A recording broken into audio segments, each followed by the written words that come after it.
حكاية عن شاعر يمني مبدع خزن القاف ثم حلق به الخيال فحكم العالم لمدة ساعتين، حرر فيها القدس واتخذ قرارات عديدة. قال في شعره: مضغت القرة بعضا من نهاري مع صديقي عثمان الذماري، فما أن سار من وقتي قليل إذ الشعب يهتف باختياري، ونادوني أميرا رغم فقري وأهدوني الحراسة والجواري. صعدت العرش والوزراء حولي وأصحاب الفخامة عن يساري، فألزمت الرياح تهب شرقا لتحملني إلى دول الجوار، وأغلقت الحدود وكل شبر وأنقذت البلاد من الدمار. ومن بعد الأمان ذهبت غربا ولم أرجع قليلا عن قراري، وقوات التحالف طوع أمري أوجهها فتعمل باختياري.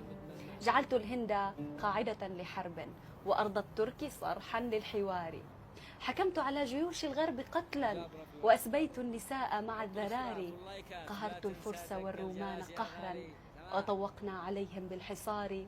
ومن باريس أصدرنا قرارا بتجميد الموانئ والبحار. أخذت بايدن معبوتا قصرا وبنيامين أسرع بالفرار. جعلت الروس ترجو أي حل وأمريكا تطالب بالحوار.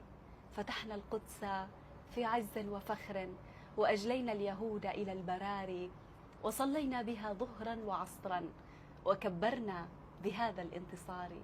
وحوطنا على الأقصى بسور وطهرناه من رجس وعار، ومن ثم اتجهنا في شموخ لتطوير وأحداث حضاري.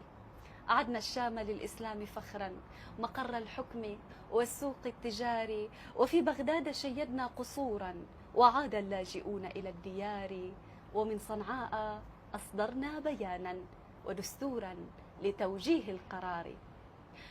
ولما أن رميت القات ليلا وناديت الحراسة والجواري إلي بالعشاء فما مجيب ولم ألقى سوى ذاك الذمار. إنسان نبيل حتى عندما حلق به الخيال فكر في العرب وفي الحلم العربي.